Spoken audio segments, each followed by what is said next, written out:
Deuteronomy 19.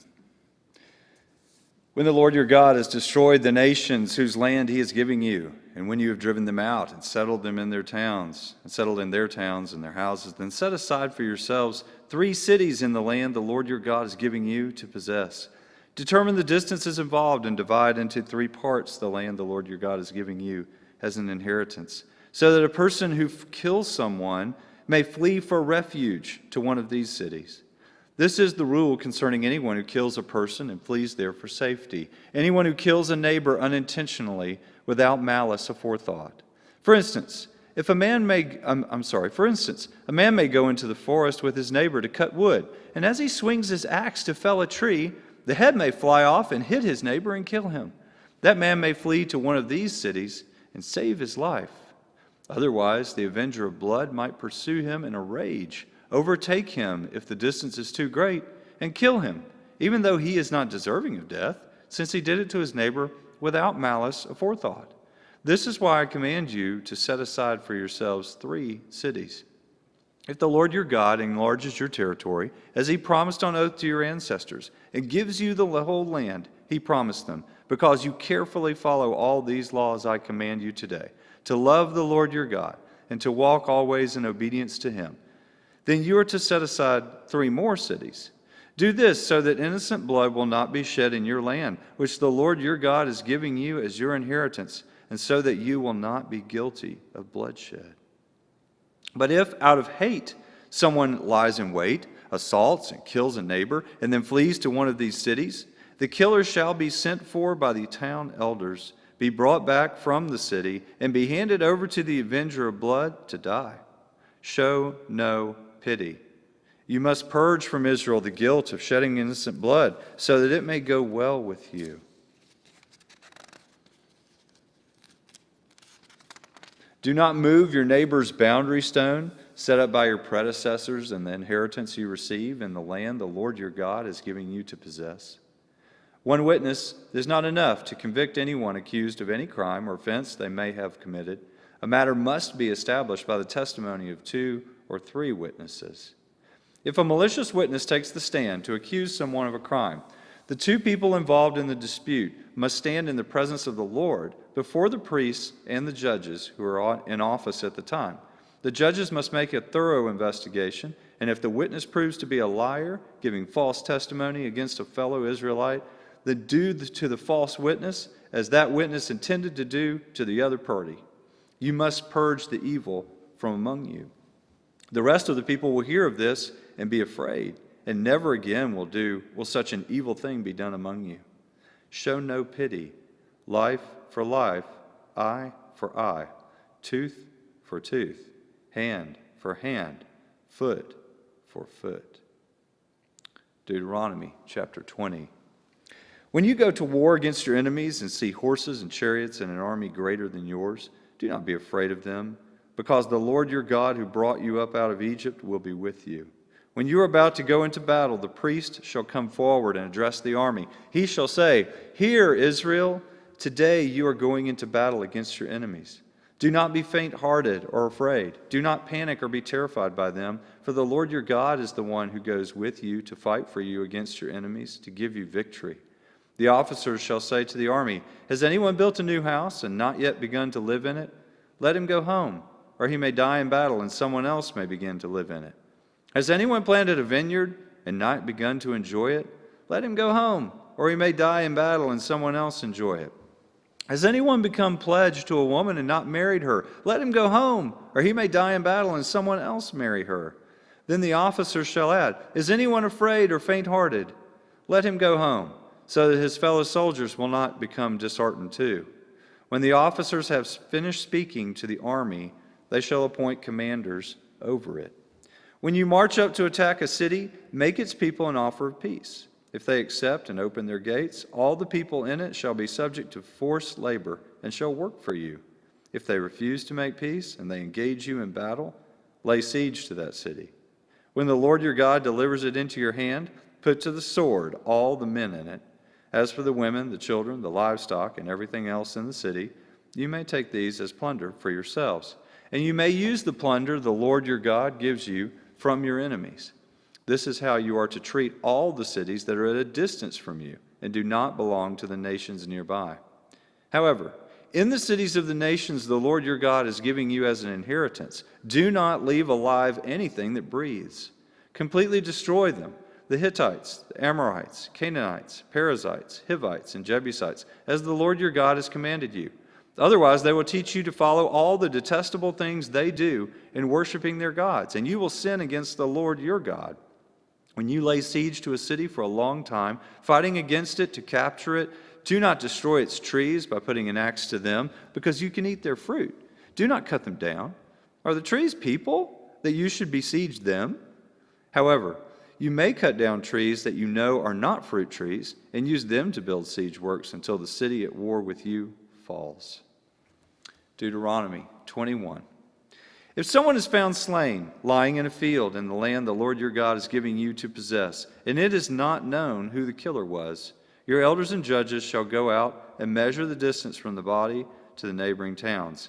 Then the elders of the town nearest the body shall take a heifer that has never been worked and has never worn a yoke, and lead it down to a valley that has not been plowed or planted, and where there is a flowing stream.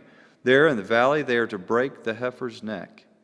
The Levitical priests shall step forward, for the Lord your God has chosen them to minister and to pronounce blessings in the name of the Lord, and to decide all cases of dispute and assault. Then all the elders of the town nearest the body shall wash their hands over the heifer whose neck was broken in the valley, and they shall declare, our hands did not shed this blood, nor did our eyes see it done.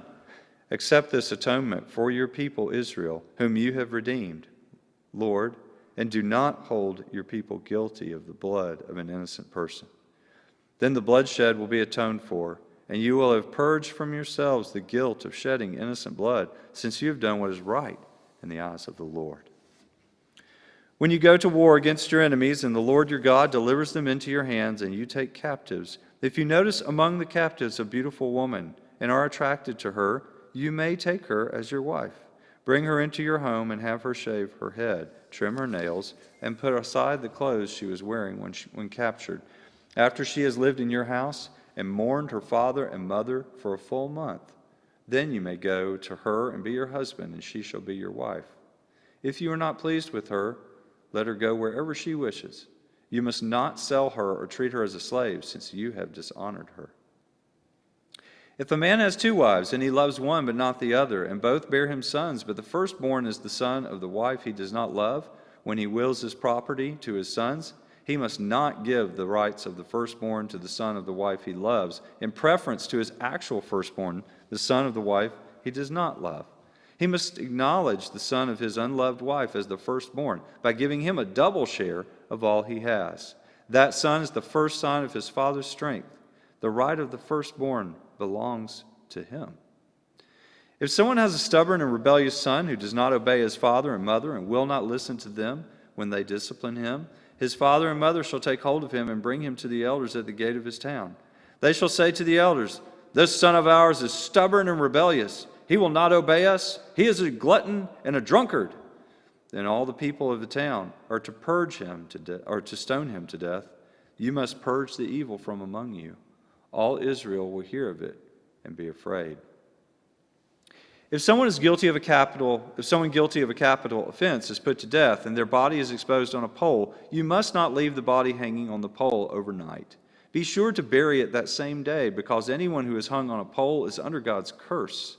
You must not desecrate the land the Lord your God is giving you as an inheritance. Deuteronomy 22. If you see your fellow Israelites' ox or sheep straying, do not ignore it, but be sure to take it back to its owner. If they do not live near you, or you do not know who owns it, take it home with you and keep it until they come looking for it. Then give it back. Do the same if you find their donkey or cloak or anything else they have lost. Do not ignore it. If you see your fellow Israelites' donkey or ox fallen on the road, do not ignore it. Help the owner get it to its feet. A woman must not wear men's clothing, nor a man wear women's clothing, for the Lord your God detests anyone who does this. If you come across a bird's nest beside the road, either in a tree or on the ground, and the mother is sitting on the young or on the eggs, do not take the mother with the young. You may take the young, but be sure to let the mother go, so that it may go well with you, and you may have a long life. When you build a new house, make a parapet around your roof, so that you may not bring the guilt of bloodshed on your house if someone falls from the roof. Do not plant two kinds of seed in your vineyard. If you do, not only the crops you plant, but also the fruit of the vineyard will be defiled. Do not plow with an ox and a donkey yoked together. Do not wear clothes of wool and linen woven together. Make tassels on the four corners of the cloak you wear. If a man takes a wife and after sleeping with her dislikes her and slanders her and gives her a bad name, saying, I married this woman, but when I approached her, I did not find proof of her virginity, then the young woman's father and mother shall bring to the town elders at the gate proof that she was a virgin. Her father will say to the elders, I gave my daughter in marriage to this man, but he dislikes her. Now he has slandered her and said, I did not find your daughter to be a virgin, but here is the proof of my daughter's virginity. Then her parents shall display the cloth before the elders of the town, and the elders shall take the man and punish him. They shall fine him 100 shekels of silver and give them to the young woman's father, because this man has given an Israelite virgin a bad name. She shall continue to be his wife.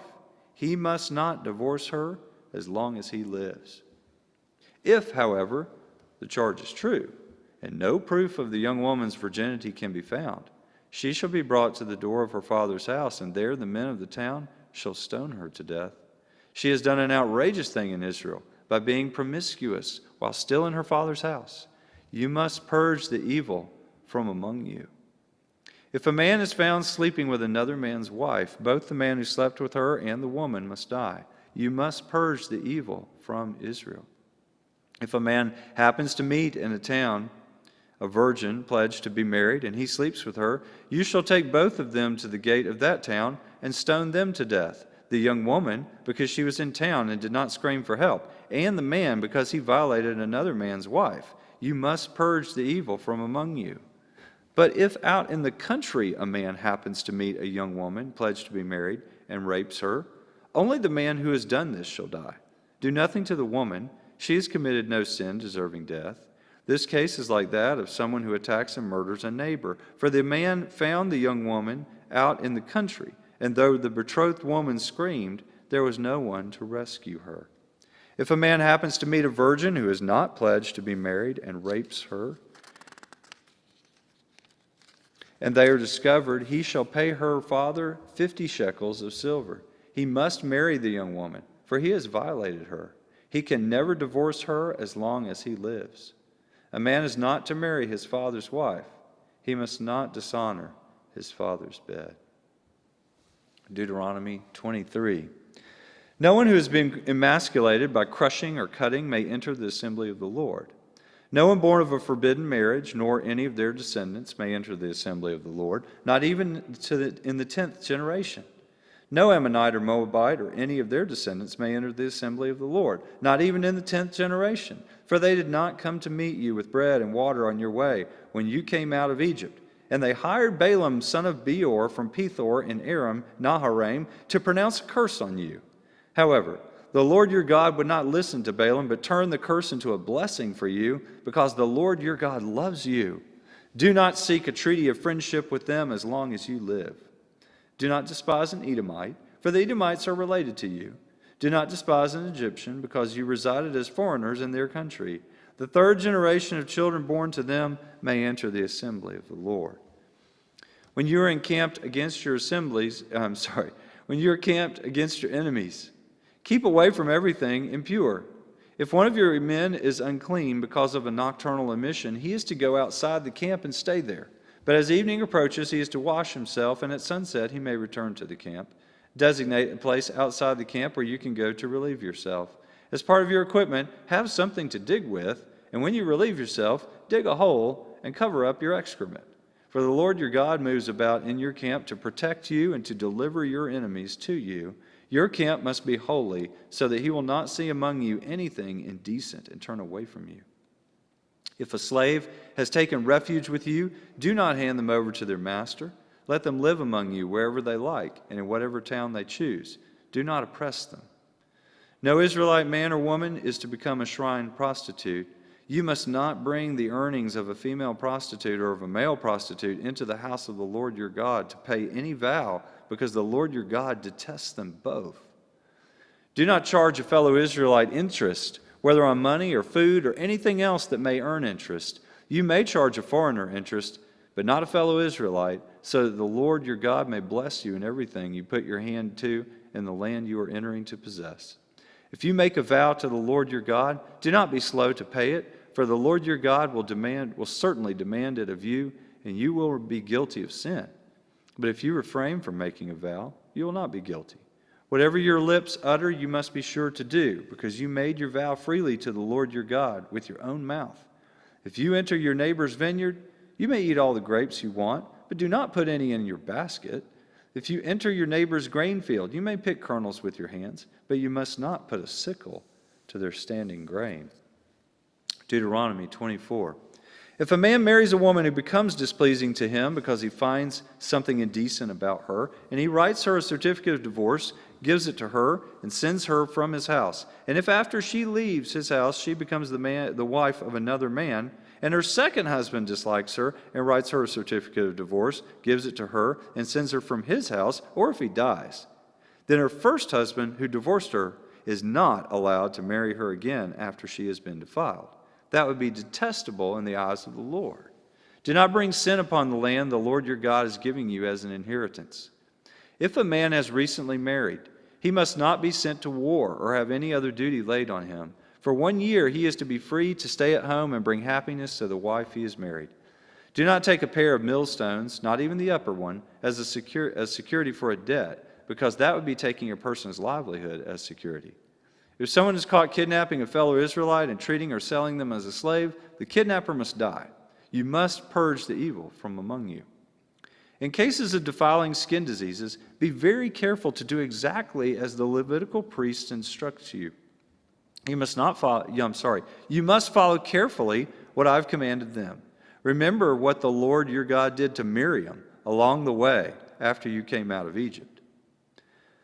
When you make a loan of any kind to your neighbor, do not go into their house to get what is offered to you as a pledge. Stay outside and let the neighbor to whom you are making the loan bring the pledge out to you. If the neighbor is poor, do not go to sleep with their pledge in your possession. Return their cloak by sunset, so that your neighbor may sleep in it. Then they will thank you, and it will be regarded as an act of righteousness, or a righteous act in the sight of the Lord your God. Do not take advantage of a hired worker who is poor and needy, whether that worker is a fellow Israelite or a foreigner residing in one of your towns. Pay them their wages each day before sunset, because they are poor and are counting on it. Otherwise, they may cry to the Lord against you, and you will be guilty of sin. Parents are not to be put to death for their children, nor children put to death for their parents. Each will die for their own sin. Do not deprive the foreigner or the fatherless of justice, or take the cloak of the widow as a pledge. Remember that you were slaves in Egypt, and the Lord your God redeemed you from there. That is why I command you to do this. When you are harvesting in your field, and you overlook a sheaf, do not go back to get it. Leave it for the foreigner, the fatherless, and the widow, so that the Lord your God may bless you in all the work of your hands. When you beat the olives from your trees, do not go over the branches a second time. Leave what remains for the foreigner, the fatherless, and the widow. When you harvest the grapes in your vineyard, do not go over the vines again. Leave what remains for the foreigner, the fatherless, and the widow. Remember that you were slaves in Egypt. That is why I command you to do this. That's the end of Deuteronomy 24.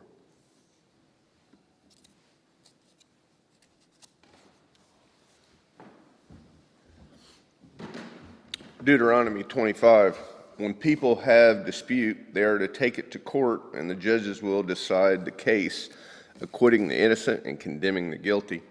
If the guilty person deserves to be beaten, the judge will make them lie down and have them flogged in his presence with the number of lashes the crime deserves. But the judge must not impose more than 40 lashes.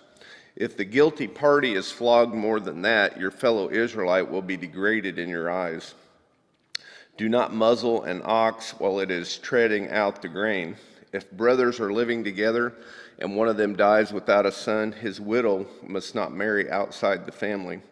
Her husband's brother shall take her and marry her and fulfill the duty of a brother-in-law to her. The first son she bears shall carry the name of the dead brother, so that his name will not be blotted out from Israel.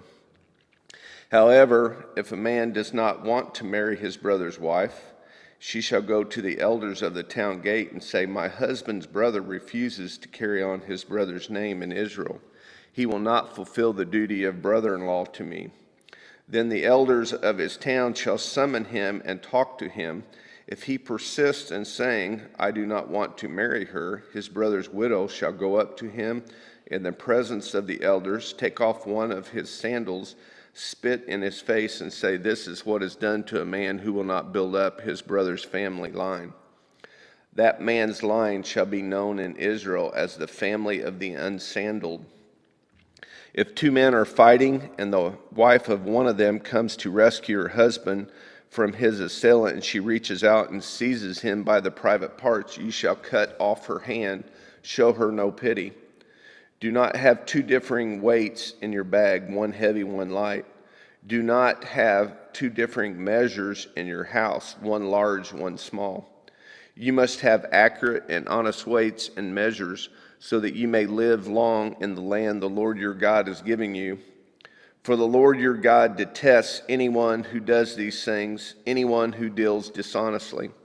Remember what the Amalekites did to you along the way when you came out of Egypt. When you were weary and worn out, they met you on your journey and attacked all who were lagging behind. They had no fear of God.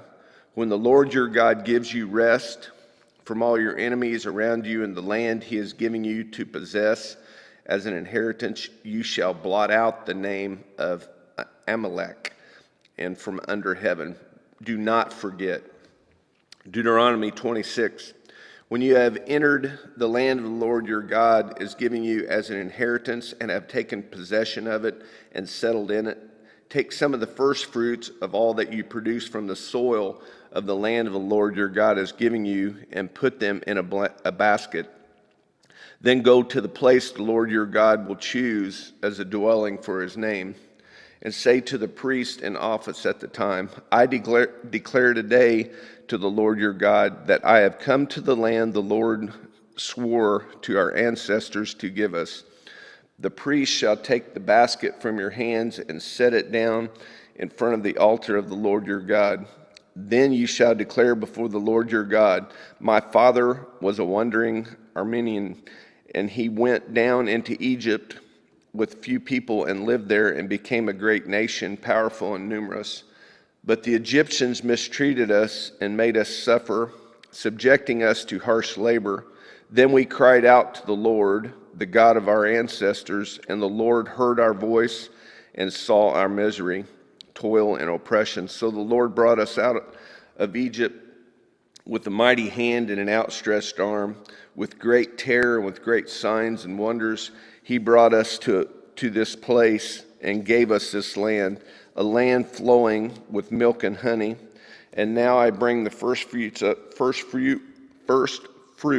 the soil that you, the Lord, have given me. Place the bag before the Lord your God and bow down before him. Then you and the Levites and the foreigners residing among you shall rejoice in all the good things the Lord your God has given to you and your household. When you have finished setting aside a tenth of all your produce in the third year, the tithe, ye shall give it to the Levite, the foreigner, the fatherless, and the widow, so that they may eat in your towns and be satisfied. Then say to the Lord your God, I have removed from my house a sacred portion and have given it to the Levite and foreigner, the fatherless, and the widow, according to all you commanded.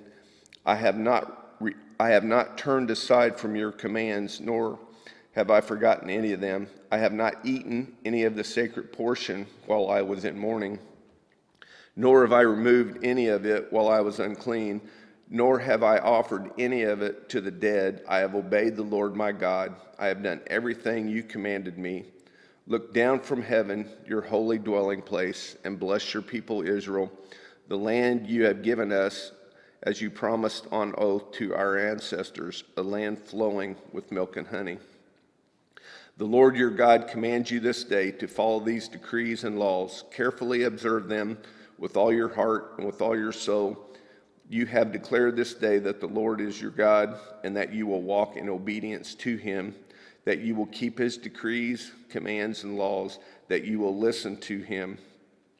And the Lord has declared this day that you are his people, his treasured possession, as he promised, and that you are to keep all his commands. He has declared that he will set you in praise, fame, honor high above all the nations he has made, and that you will be a people holy to the Lord your God, as he promised. Deuteronomy 27. Moses and the elders of Israel commanded the people, keep all these commands that I give you today. When you have crossed the Jordan into the land the Lord your God has given you, set up some large stones and coat them with plaster.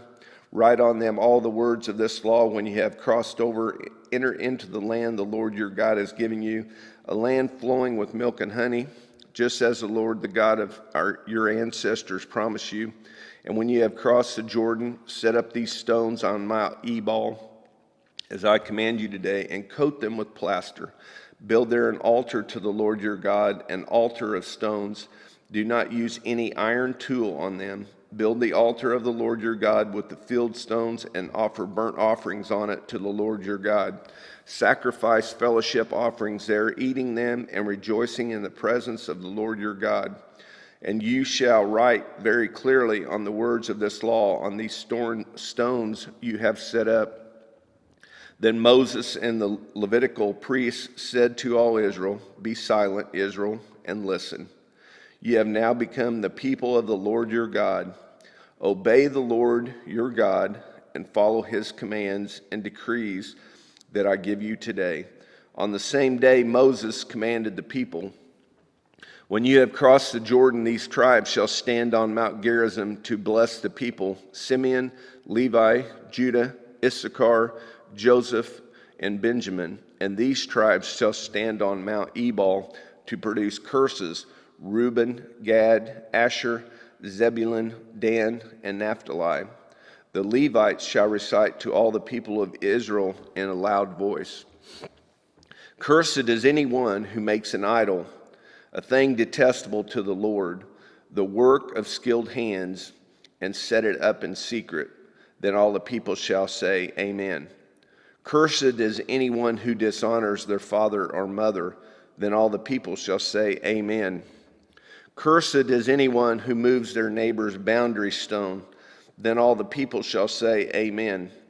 Cursed is anyone who leads the blind astray on the road. Then all the people shall say, Amen. Cursed is anyone who withholds justice from the foreigner, the fatherless, or the widow. Then all the people shall say, Amen. Cursed is anyone who sleeps with his father's wife, for he dishonors his father's bed. Then all the people shall say, Amen. Cursed is anyone who has sexual relations with an animal. Then all the people shall say, Amen. Cursed is anyone who sleeps with his sister, the daughter of his father, or the daughter of his mother. Then all the people shall say, Amen. Cursed is anyone who sleeps with his mother-in-law. Then all the people shall say, Amen. Cursed is anyone who kills their neighbor secretly. Then all the people shall say, Amen. Cursed is anyone who accepts a bribe to kill an innocent person. Then all the people shall say, Amen. Cursed is anyone who does not uphold the words of this law by carrying them out. Then all the people shall say, Amen. Deuteronomy 28. If you fully obey the Lord your God and carefully follow all his commands I give you today, the Lord your God will set you high above all nations on earth. All these blessings will come on you and accompany you if you obey the Lord your God. You will be blessed in the city and blessed in the country. The fruit of the womb will be blessed, and the crops of your land and the young of your livestock, the calves of your herds and the lambs of your flocks. Your basket, your kneading trough will be blessed. You will be blessed when you come in and blessed when you go out. The Lord will grant the Lord will grant that the enemies who rise against you will be defeated before you. They will come at you from one direction, but flee from you in seven. The Lord will send a blessing on your barns and on everything you put your hand to. The Lord your God will bless you in the land he is giving you. The Lord will establish you as his holy people, as he promised you on oath, if you keep the commands of the Lord your God and walk in obedience to him. Then all the peoples on earth will see that you are called by the name of the Lord, and they will fear you. The Lord will grant you abundant prosperity in the fruit of your womb, the young of your livestock, and the crops of your ground, in the land he swore your ancestors to give you. The Lord will open the heavens, the storehouse of his boundary, to send rain on your land in season, and to bless all the work of your hands. You will lend to many nations, but will borrow from none. The Lord will make you the head, not the tail. If you pay attention to the commands of the Lord your God that I give you this day and carefully follow them, you will always be at the top, never at the bottom. Do not turn aside from any commands I give you today to the right or to the left, following other gods and serving them. However, if you do not obey the Lord your God and do not carefully follow all his commands and decrees I am giving you today, all these curses will come on you and overtake you.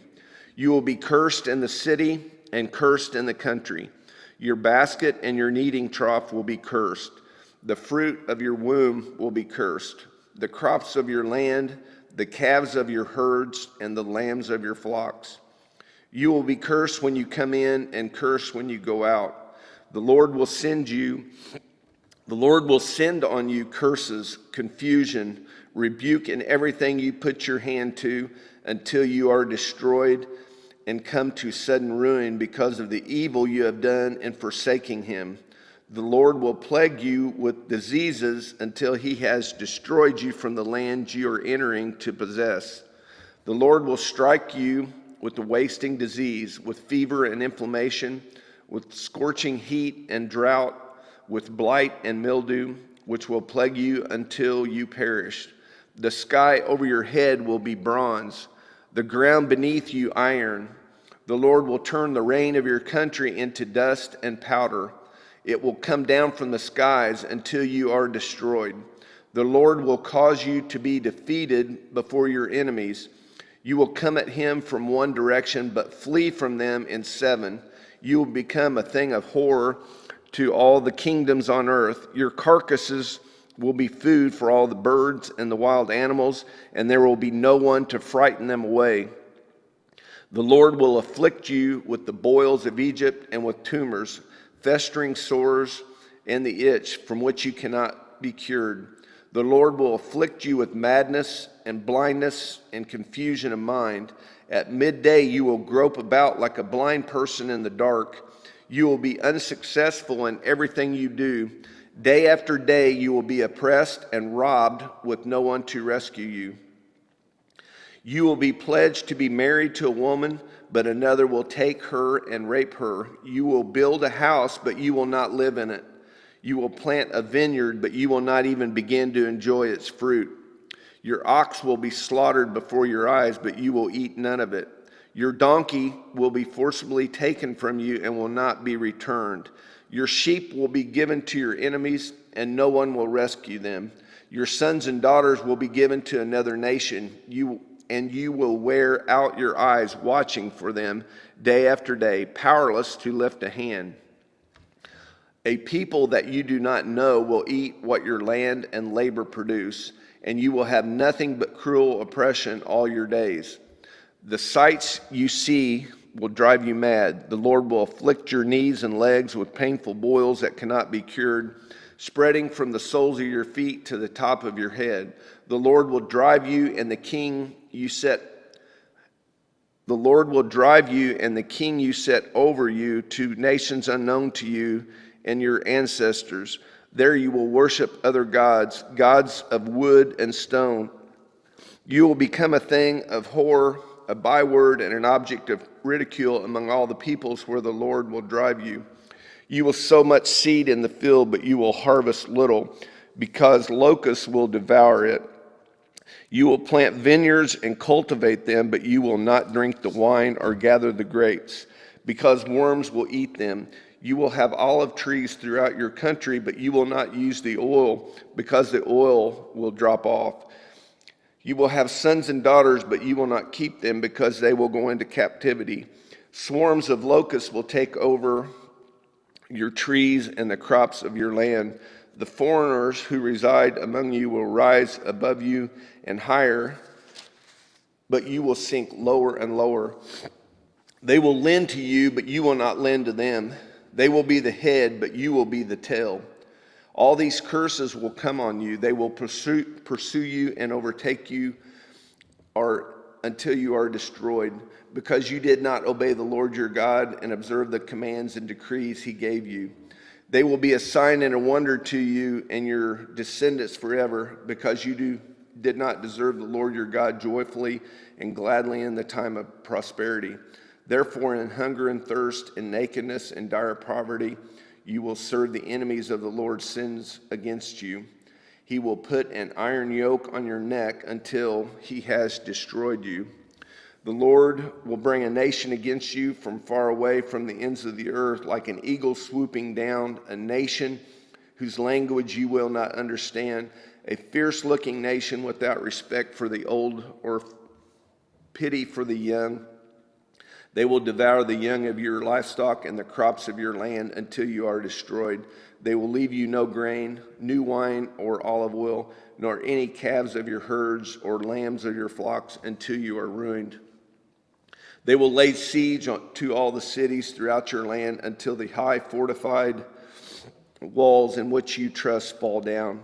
They will besiege all the cities throughout the land of the Lord your God is giving you. Because of the suffering of your enemy will inflict on you during the siege, you will eat of the fruit of the womb, the flesh of the sons and the daughters of the Lord your God has given you.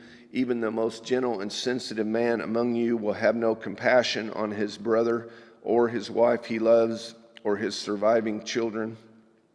He will not give to one of them any of the flesh of the children that he is eating. It will be all he has left, because of the suffering your enemy will inflict on you during the siege of all your cities. The most gentle and sensitive woman among you, so sensitive and gentle that she should not venture to touch the ground with the sole of her foot, will begrudge the husband she loves and her own son or daughter, the afterbirth from her womb and the children she bears, for in her dire need she intends to eat them secretly, because of the suffering your enemy will inflict on you during the siege of your cities. If you do not carefully follow the words of the law which are written in the book, and do not revere the glorious and awesome name the Lord your God, the Lord will send fearful plagues on you and your descendants, harsh and prolonged disasters, severe lingering illnesses. He will bring on you all the diseases of Egypt that you dreaded, and they will cling to you. The Lord will also bring on you every kind of sickness and disaster not recorded in this book of the law until you are destroyed. You who were as numerous as the stars of the sky will be left but few in number, because you did not obey the Lord your God. Just as it pleased the Lord to make you prosper and increase in number, so it will please him to ruin and destroy you. You will be uprooted from the land you are entering to possess. Then the Lord will scatter you among all nations, from one end of the earth to the other. There you will worship other gods, gods of wood and stone, which neither you nor your ancestors have known. Among those nations you will find no repose, no resting place for the sole of your foot. There the Lord will give you an anxious mind, eyes weary with longing, and a despairing heart. You will live in constant suspense, filled with dread both night and day, never sure of your life. In the morning you will say, if only it were evening, and in the evening, if it were only morning. Because of the terror that will fill your hearts and the sights that your eyes will see, the Lord will send you back in ships to Egypt on a journey I said should never make again. There you will offer yourselves for sale to your enemies as male and female slaves, but no one will buy you. Deuteronomy 29. These are the terms of the covenant of the Lord commanded Moses to make with the Israelites in Moab, in addition to the covenant he made with them at Horeb.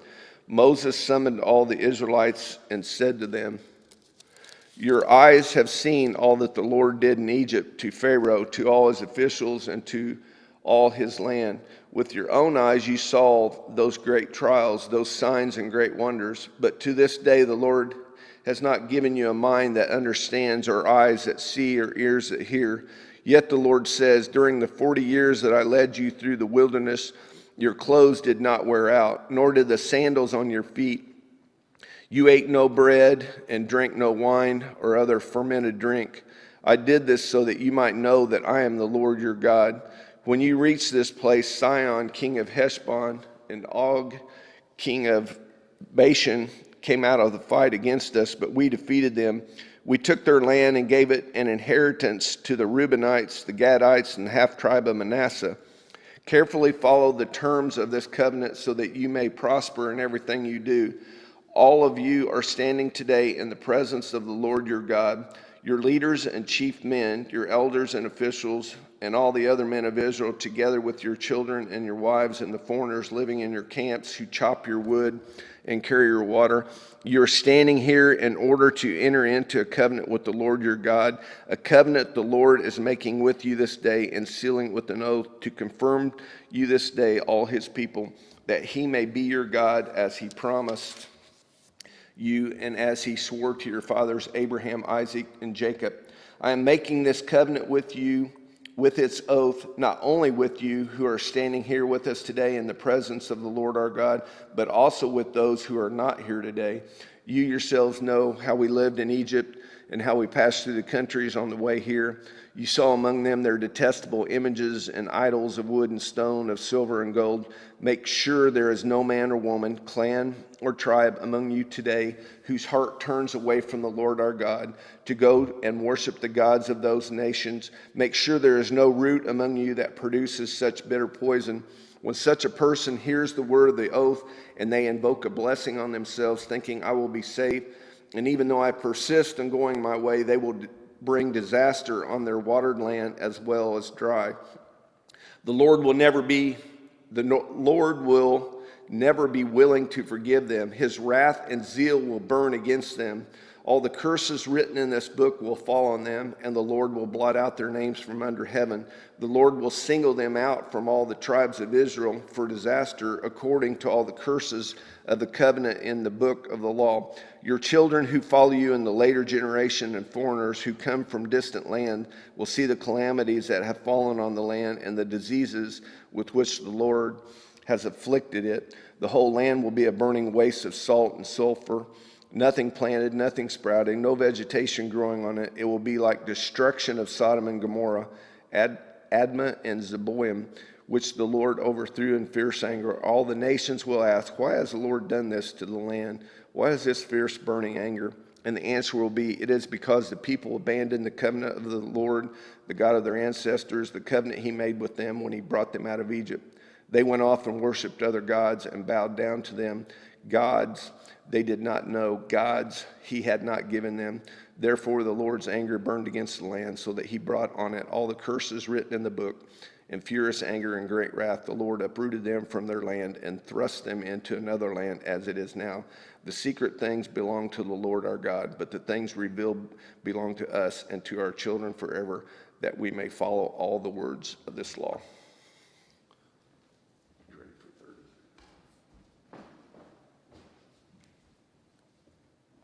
Deuteronomy 30.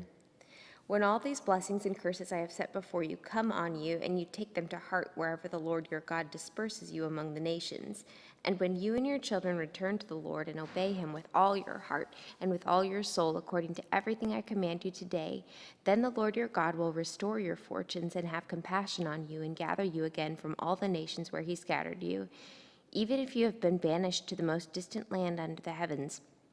From there, the Lord your God will gather you and bring you back. He will bring you to the land that belonged to your ancestors, and you will take possession of it.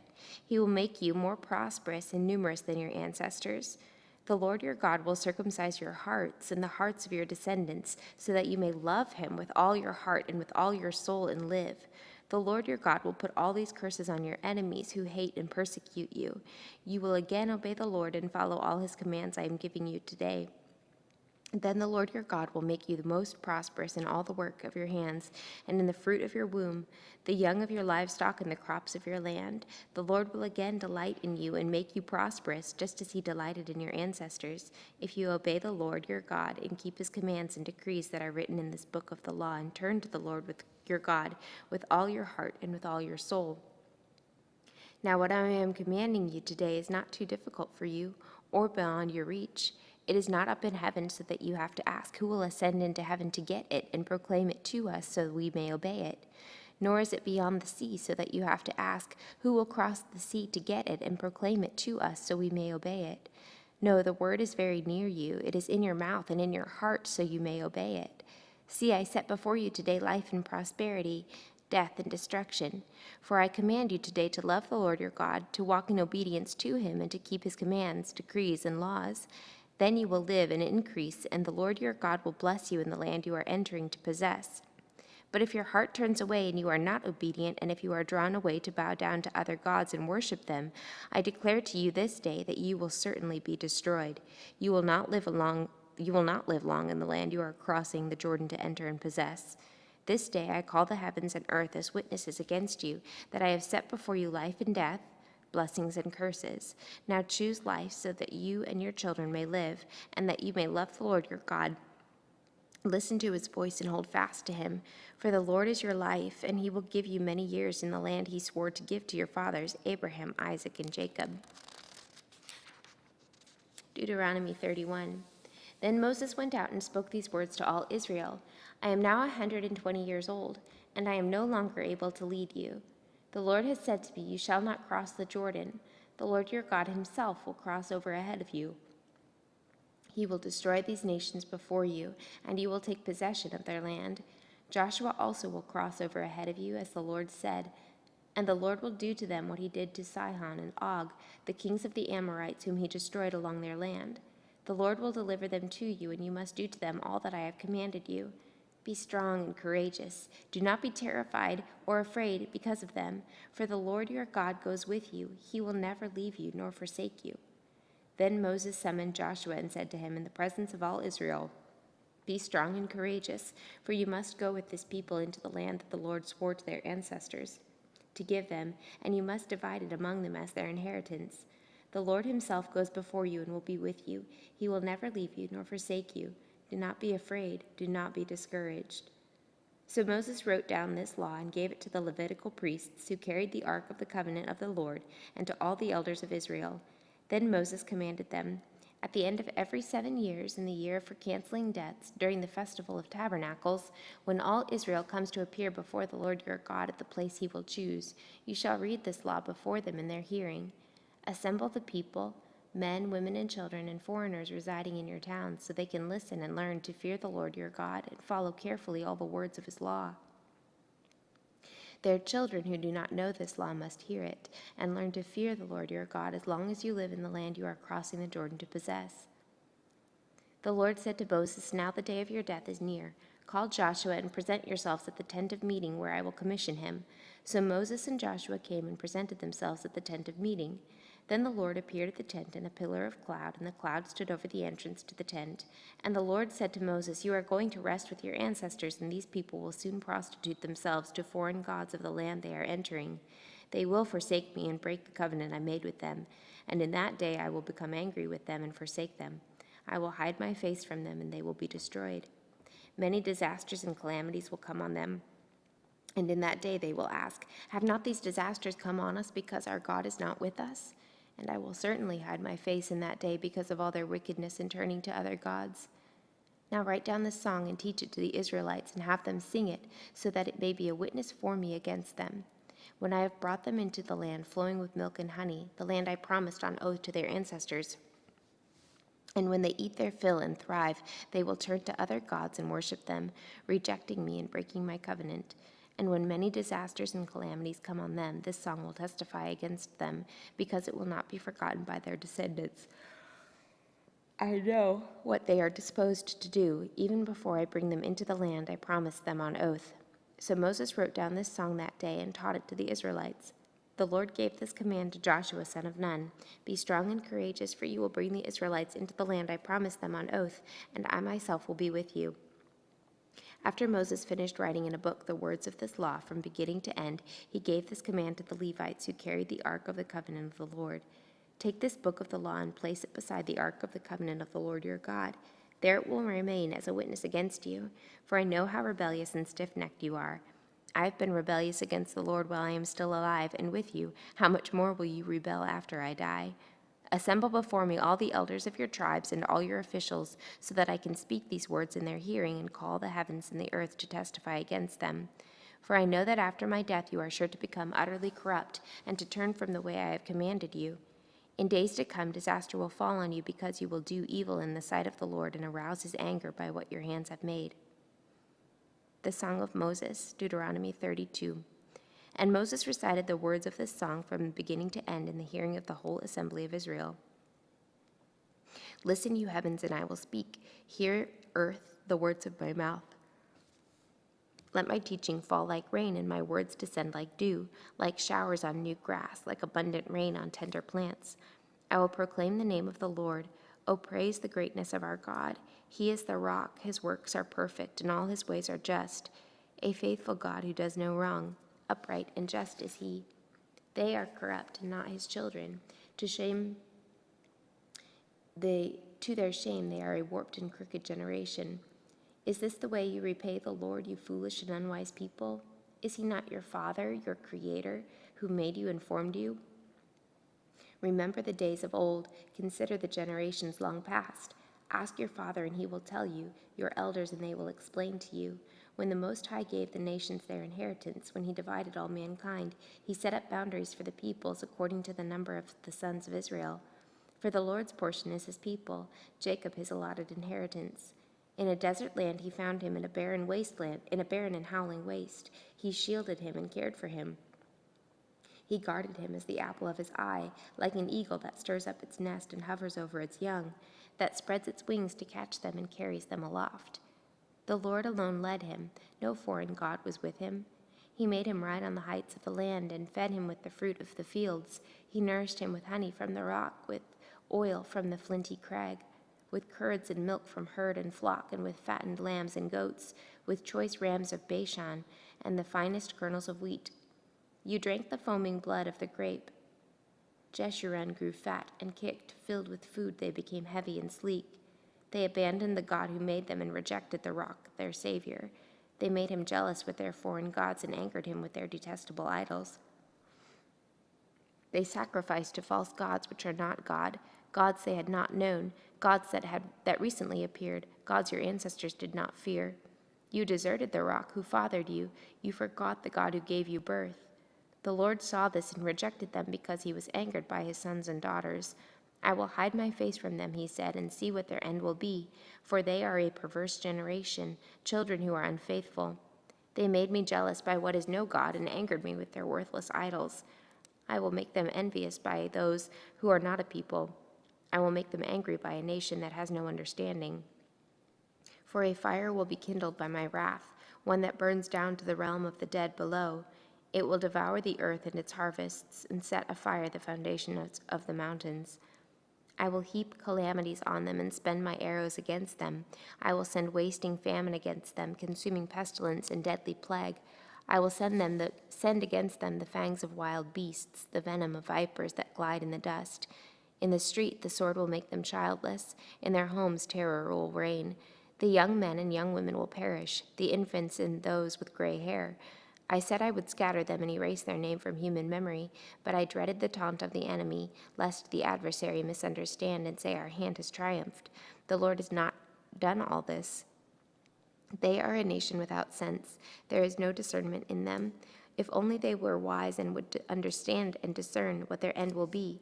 How could one man chase 1,000 or two put 10,000 to flight, unless their rock had sold them, unless the Lord had given them up?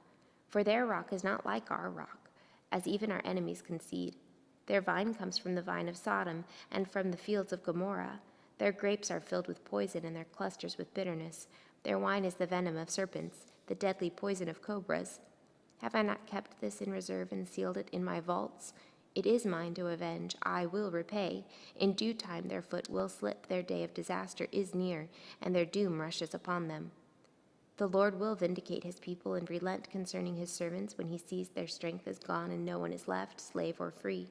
He will say, now where are their gods, the rock they took refuge in, the gods who ate the fat of their sacrifices and drank the wine of their drink offerings?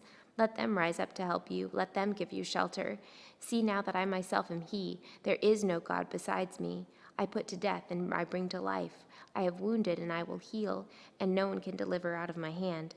I lift my hand to heaven and solemnly swear, as surely as I live forever, when I sharpen my flashing sword and my hand grasps it in judgment, I will take vengeance on my adversaries and repay those who hate me. I will make my arrows drunk with blood while my sword devours flesh. The blood of the slain and the captives, the heads of the enemy leaders. Rejoice, you nations, with his people, for he will avenge the blood of his servants. He will take vengeance on his enemies and make atonement for his land and people. Moses came with Joshua, son of Nun, and spoke all the words of this song in the hearing of the people. When Moses finished reciting all these words to all Israel, he said to them, take to heart all the words I have solemnly declared to you this day, so that you may command your children to obey carefully all the words of this law. They are not just idle words for you, they are your life. By them you will live long in the land you are crossing the Jordan to possess. On that same day, the Lord told Moses, go up to Abarim range of Mount Nebo in Moab, across from Jericho, and view Canaan, the land I am giving the Israelites as their own to possess. There on the mountain that you have climbed you will die and be gathered to your people, just as your brother Aaron died on Mount Hor and was gathered to his people. This is because both of you broke faith with me in the presence of the Israelites at the waters of Meribah Kadesh in the desert of Zin, and because you did not uphold my holiness among the Israelites. Therefore you will see the land only from a distance. You will not enter the land I am giving to the people of Israel. Deuteronomy 33. This is the blessing that Moses, the man of God, pronounced on the Israelites before his death. He said, the Lord came from Sinai and dawned over them from Seir. He shone forth from Mount Paran. He came with myriads of holy ones from the south, from his mountain slopes. Surely it is you who love the people. All the holy ones are in your hand. At your feet they all bow down, and from you receive instruction. The law that Moses gave us, the possession of the assembly of Jacob. He was king over Jeshurun when the leaders of the people assembled, along with the tribes of Israel. Let Reuben live and not die, nor his people be few. And this he said about Judah. Hear, Lord, the cry of Judah. Bring him to his people. With his own hands he defends his cause. Oh, be his help against his foes. About Levi, he said, your Thummim and Urim belong to your faithful servant. You tested him at Massah and contended with him at the waters of Meribah. He said of his father and mother, I have no regard for them. He did not recognize his brothers or acknowledge his own children, but he watched over your word and guarded your covenant. He teaches your precepts to Jacob and your law to Israel. He offers incense before you and whole burnt offerings on your altar. Bless all his skills, Lord, and be pleased with the work of his hands. Strike down those who rise against him, his foes, till they rise no more. About Benjamin he said, let the beloved of the Lord rest secure in him, for he shields him all day long, and the one the Lord loves rests between his shoulders. About Joseph he said, may the Lord bless his land with the precious dew from heaven above, and with the deep waters that lie below. With the best the sun brings forth, and the finest the moon can yield. With the choicest gifts of the ancient mountains and the fruitfulness of the everlasting hills, with the best gifts of the earth and its fullness, and the favor of him who dwelt in the burning bush. Let all these rest on the head of Joseph, on the brow of the prince among his brothers. In majesty he is like a firstborn bull. His horns are the horns of a wild ox. With them he will gore the nations, even those at the ends of the earth. Such are the 10,000s of Ephraim, such are the thousands of Manasseh. About Zebulun he said, rejoice, Zebulun, in your going out, and you, Issachar, in your tents. They will summon peoples to the mountain, and there offer the sacrifices of the righteous. They will feast on the abundance of the seas, on the treasures hidden in the sand. About Gad he said, blessed is he who enlarges Gad's domain. Gad lives there like a lion, tearing at arm or head. He chose the best land for himself. The leader's portion was kept for him. When the heads of the people assembled, he carried out the Lord's righteous will and his judgments concerning Israel. About Dan, he said, Dan is a lion's cub springing out of Bashan. About Naphtali, he said, Naphtali is abounding with the favor of the Lord and is full of his blessing. He will inherit southward to the lake. About Asher, he said, most blessed of sons is Asher. Let him be favored by his brothers. Let him bathe his feet in oil. The bolts of your gates will be iron and bronze, and your strength will equal your days. There is no one like the God of Jeshurun, who rides across the heavens to help you on the clouds in his majesty. The eternal God is your refuge, and underneath are the everlasting arms. He will drive out your enemies before you, saying, Destroy them. So Israel will live in safety. Jacob will dwell secure in a land of grain and new wine, where the heavens drop dew. Blessed are you, Israel, who is like you, a people saved by the Lord. He is your shield and helper and your glorious sword. Your enemies will cower before you, and you will tread on their heights.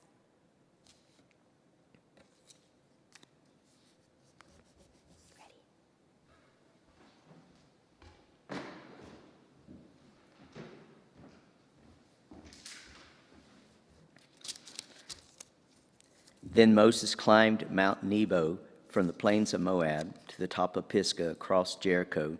There the Lord showed him the whole land, from Gilead to Dan, all to Naphtali, to the territory of Ephraim and Manasseh, and all the land of Judah, as far as the Mediterranean Sea, and the Negev, and the whole region of the valley of Jericho, the city of palms, and as far as Zor. Then the Lord said to him, This is the land I promised an oath to Abraham, Isaac, and Jacob, when I said, I will give it to your descendants, and I will have let you see it with your own eyes, but you will not cross over to it. And Moses, the servant of the Lord, died there in Moab, as the Lord had said. He buried him in Moab, in the valley opposite of Beth Peor. But to this day, no one knows where his grave is. Moses was 120 years old when he died, yet his eyes were not weak, nor his strength gone. The Israelites grieved for Moses in the plains of Moab 30 days, until the time of weeping and mourning was over. Now Joshua, the son of Nun, was filled with the spirit of wisdom, because Moses had laid his hands on him. So the Israelites listened to him and did what the Lord had commanded Moses. Since then, no prophet has risen in Israel like Moses, whom the Lord knew face to face, who did all the signs and wonders the Lord sent him to do in Egypt, to Pharaoh and to all his officials and to the whole land. For no one has ever shown the mighty power or performed the awesome deeds that Moses did in the sight of all Israel. Joshua chapter 1. After the death of Moses, the servant of the Lord said to Joshua, son of Nun, Moses' aide, Moses, my servant, is dead. Now then, you and all your people get ready to cross the Jordan River into the land I'm about to give you, to the Israelites. I will give you every place where you set your foot, as I promised Moses. Your territory will extend from the desert of Lebanon, from the great river, the Euphrates, all the Hittite countries and the Mediterranean Sea in the west. No one will be able to stand against you all the days of your life. As I was with Moses, so I will be with you. I will never leave you nor forsake you.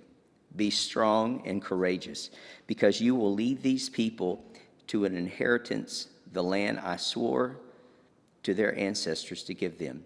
Be strong and very courageous. Be careful to obey all the law my servant Moses gave you. Do not turn to the right or to the left, that you may be successful wherever you go. Keep this book of the law always on your lips. Meditate on it day and night, so that you may be careful to do everything written in it. Then you will be prosperous and successful. Have I commanded you? Be strong and courageous. Do not be afraid. Do not be discouraged, for the Lord your God will be with you wherever you go. So Joshua ordered the officials of the people, go through the camp and tell the people, get your provisions ready. 3 days from now, you will cross over the Jordan here to go in and take possession of the land the Lord your God is giving you for your own. But to the Reubenites, the Gadites, and the half tribe of Manasseh, Joshua said, remember the command that Moses, your servant of the Lord, gave you after he said, the Lord your God will give you rest by giving you this land. Your wives and your children, your livestock may stay in the land that Moses gave you east of the Jordan, but all of your fighting men ready for battle must cross over ahead of your fellow Israelites. You are to help them until the Lord gives you rest, as he has done for you, until they have taken possession of the land the Lord your God is giving them. After that, you may go back and occupy your own land, which Moses, the servant of the Lord, gave you east of the Jordan toward the sunrise. Then they answered Joshua, whatever you have commanded us to do, and wherever you send us, we will go. Just as we've fully obeyed Moses, so we will obey you. Only may the Lord your God be with you as he was with Moses.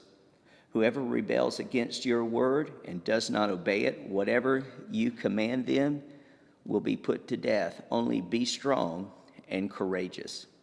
Joshua chapter 2. Then Joshua, son of Nun, secretly sent 2 spies from Smitten and to go over in the land, and he said, especially Jericho. So they went and entered the house of a prostitute named Rahab and stayed there. The king of Jericho was told, look, some of the Israelites have come here tonight to spy out the land. So the king of Jericho sent this message to Rahab, bring out the men who have come to you and entered your house, because they have come and to spy out the whole land. But the woman had taken the 2 men and hidden them.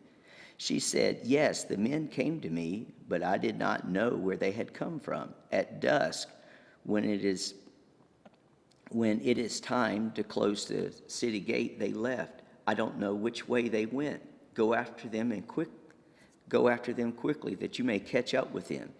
But she had taken them up on the roof and hidden them underneath the stalks of flax she had laid out on the roof.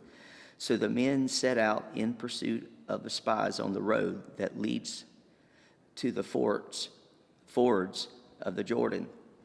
As soon as the pursuers had gone out, the gate was shut. Before the spies laid down for the night, she went up on the roof and she said to them, I know the Lord has given you this land, and that great fear of you has fallen on us, so that all who live in this country are melting in fear because of you.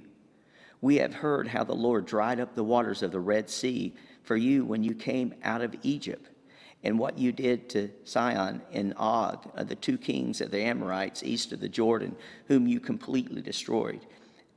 When we heard of it, our hearts melted in fear, and everyone's courage failed because of you. For the Lord your God is God of heaven above and on the earth below. Now then, please swear to me by the Lord that you will show kindness to my family, because I have shown kindness to you. Give me a sure sign that you will spare the lives of my family, my mother, my brothers, my sisters, and all who belong to them, that you will save us from death. Our lives for your lives, the men assured her. If you don't tell what we are doing, we will treat you kindly and faithfully when the Lord gives us the land. So she let them down by the rope through the window, for the house she lived in was part of the city wall. She said to them, go to the hills so the pursuers will not find you. Hide yourselves for 3 days until they return, and then go your way. Now the men had said to her, this oath you made us swear will not be binding on us, unless when we enter the land you have tied this scarlet cord in the window through which you let us down, unless you have brought your father and mother and your brothers and all your family into the house. If any of them go outside of your house into the street, their blood will be on their own heads. We will not be responsible. As for those who are in the house with you, their blood will be on our head if a hand is laid on them. But if you tell what we are doing, we will be released from our oath that you made to us swear." "Agreed," she replied. "Let it be as you say." So she sent them away, and they departed. As she tied the scarlet cord in the window, When they left, they went into the hills and stayed there 3 days, until the pursuers had searched along the road and returned without finding them. Then the 2 men started back. When they went down out of the hills and forded the river and came to Joshua the son of Nun and told him everything that had happened, they said to Joshua, "The Lord has surely given the whole land into our hands. All the people are melting in fear because of us." Chapter 3. Early in the morning, Joshua and all the Israelites set out for Smitten and along the Jordan, where they had camped before crossing over. After 3 days, the officers came throughout the camp, giving orders to the people. "When you see the ark of the covenant of the Lord your God and the Levitical priests carrying it, you are to move out from your positions and follow it. Then you will know which way to go, since you have never been this way before.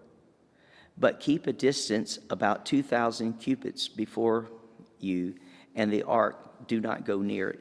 Joshua told the people, "Consecrate yourselves, for tomorrow the Lord will do amazing things among you." Joshua said to the priest, "Take up the ark of the covenant and pass on ahead of the people."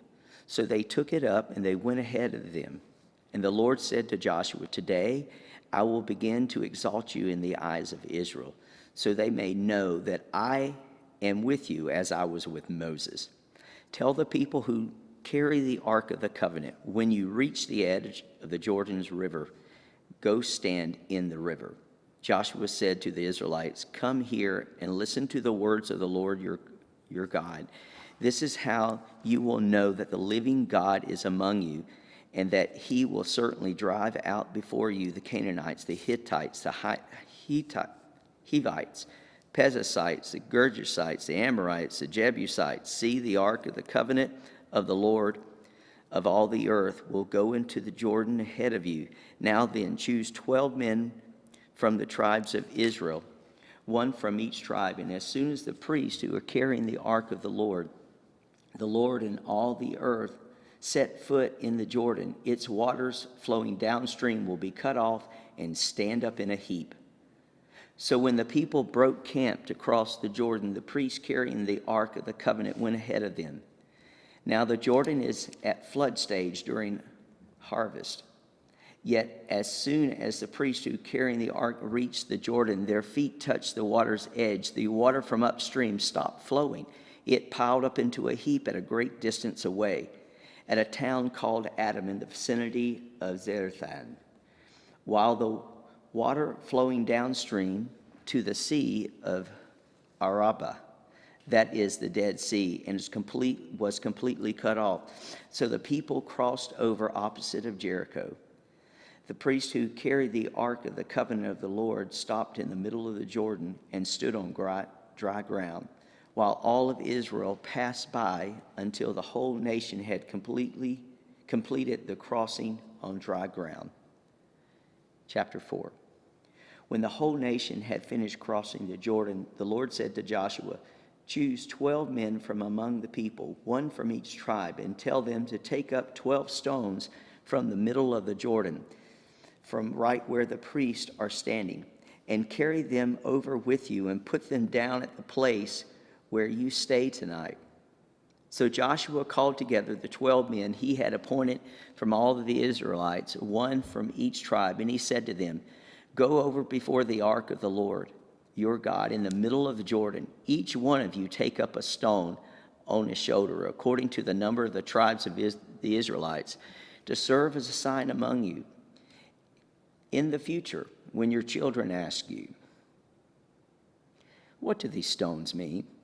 tell them that the flow of the Jordan was cut off before the ark of the covenant of the Lord when It crossed the Jordan. The waters of the Jordan were cut off. These stones are to be a memorial to the people of the Israel forever.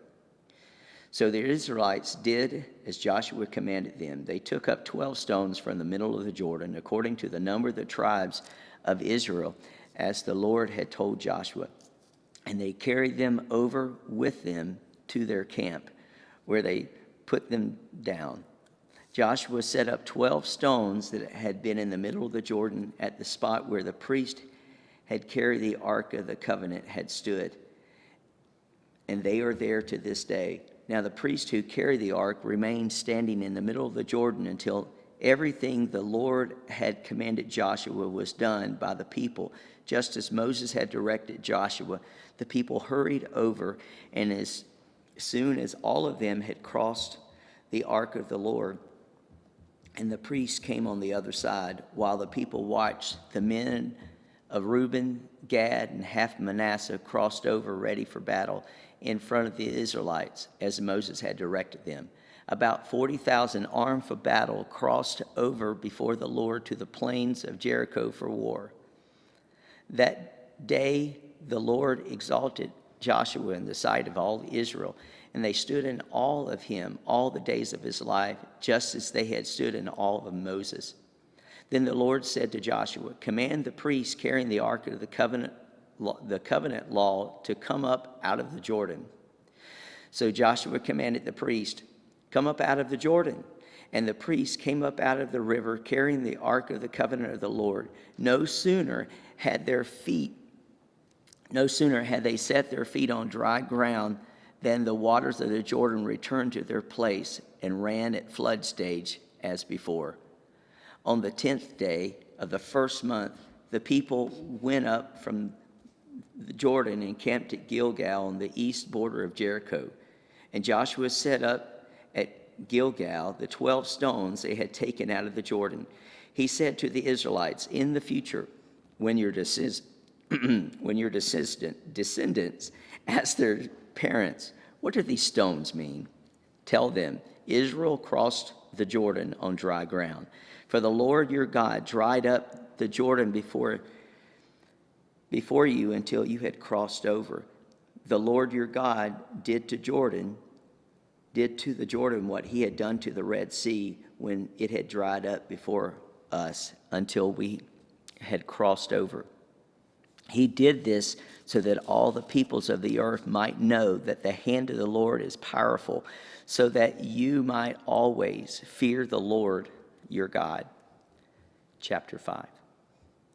Now when all the Amorite kings west of the Jordan and the Canaanite kings along the coast heard how the Lord had dried up the Jordan before the Israelites until they had crossed over, their hearts melted in fear, and they no longer had courage to face the Israelites. At that time the Lord said to Joshua, "Make flint knives and circumcise the Israelites again." So Joshua made flint knives and circumcised the Israelites at Gilgath of Haharoth. Now this is why he did so. All of those who came up out of Egypt, all of the men of military age, died in the wilderness on the way after leaving Egypt. All the people came out had been circumcised, but all the people born in the wilderness during the journey from Egypt had not. The Israelites had moved about in the wilderness 40 years until all the men who were of military age when they left Egypt had died, since they had not obeyed the word of the Lord. For the Lord had sworn to them that they would not see the promised land he had solemnly promised their ancestors to give us, a land flowing with milk and honey. So he raised up their sons in their place, and these were the ones Joshua circumcised. They were still uncircumcised because they had not been circumcised on the way. And after the whole nation had been circumcised, they remained there. They were in camp until they had healed. Then the Lord said to Joshua, "Today I have rolled away the reproach of Egypt from you." So the place has been called Gilgal to this day. On the evening of the 14th day of the month, while camped at Gilgal on the plains of Jericho, the Israelites celebrated the Passover.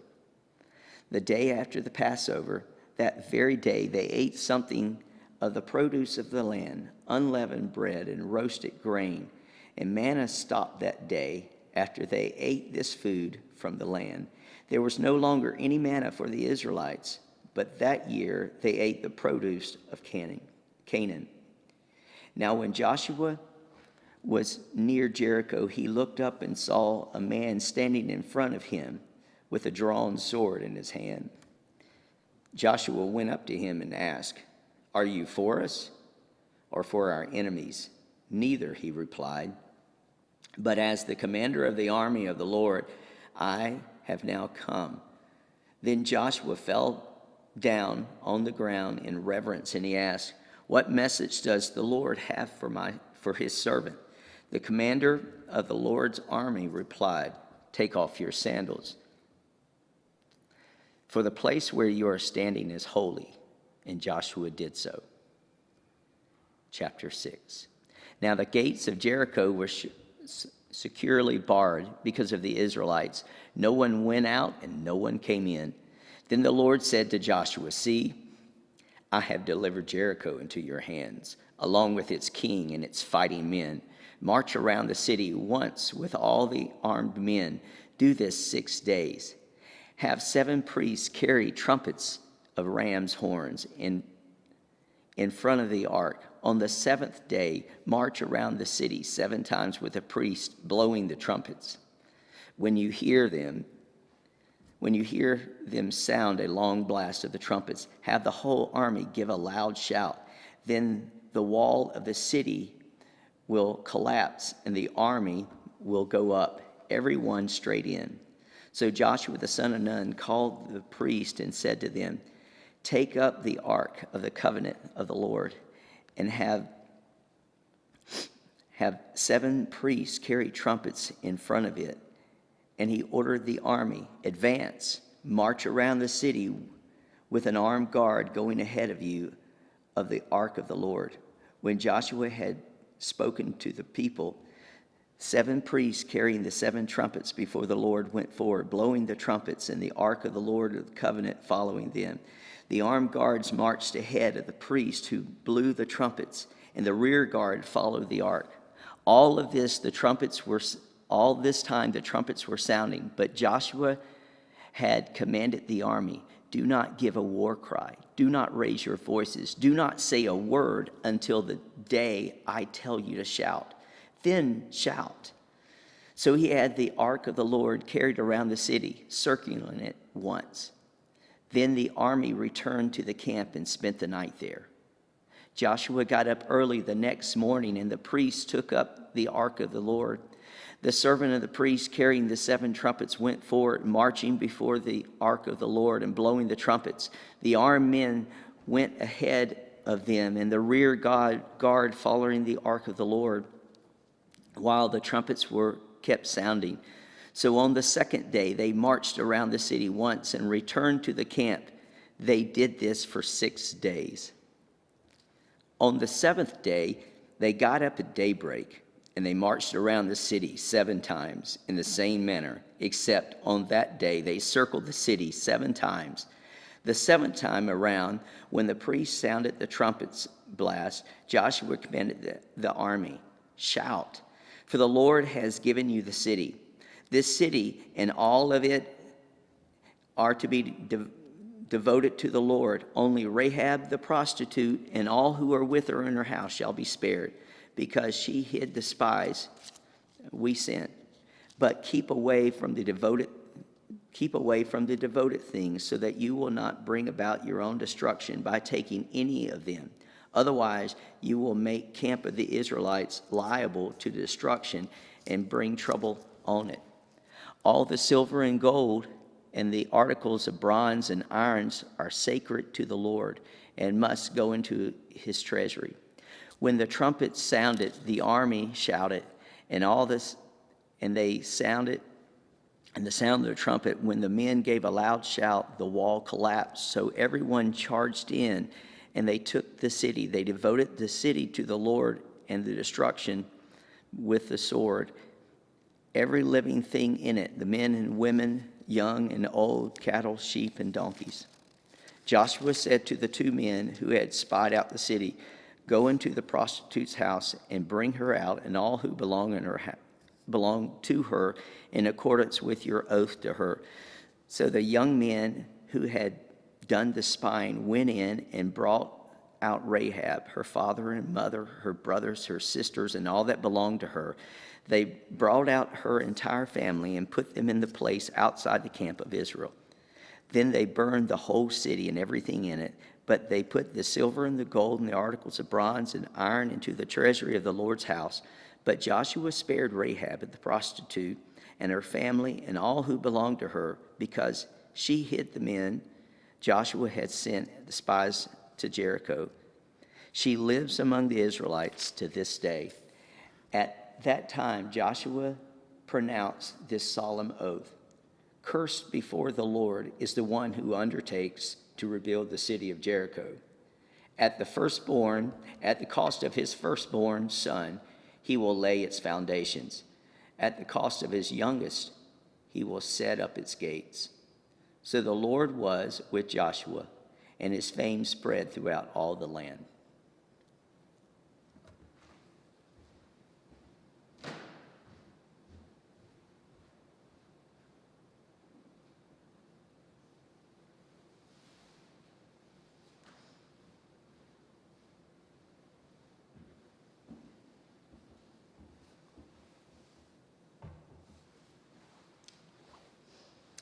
Joshua chapter 7.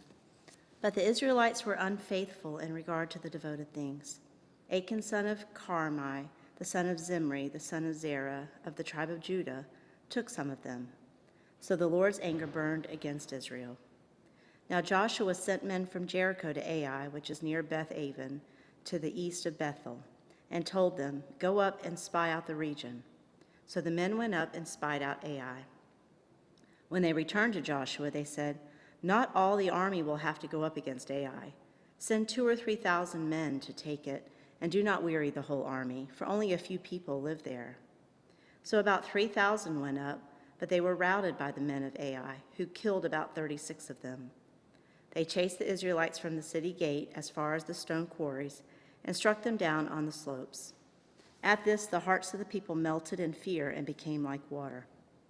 Then Joshua tore his clothes and fell face down to the ground before the ark of the Lord, remaining there till evening. The elders of Israel did the same and sprinkled dust on their heads. And Joshua said, "Alas, sovereign Lord, why did you ever bring this people across the Jordan to deliver us into the hands of the Amorites to destroy us? If only we had been content to stay on the other side of the Jordan. Pardon your servant, Lord. What can I say now that Israel has been routed by its enemies? The Canaanites and the other people of the country will hear about this, and they will surround us and wipe out our name from the earth. What will you do for your own great name?" The Lord said to Joshua, "Stand up. What are you doing down on your face? Israel has sinned. They have violated my covenant, which I commanded them to keep. They have taken some of the devoted things. They have stolen, they have lied, they have put them with their own possessions. That is why the Israelites cannot stand against their enemies. They turn their backs and run because they have been made liable to destruction. I will not be with you anymore unless you destroy whatever among you is devoted to destruction. Go, consecrate the people. Tell them, consecrate yourselves in preparation for tomorrow. For this is what the Lord, the God of Israel, says. There are devoted things among you, Israel. You cannot stand against your enemies until you remove them. In the morning, present yourselves tribe by tribe. The tribe the Lord chooses shall come forward clan by clan. The clan the Lord chooses shall come forward family by family.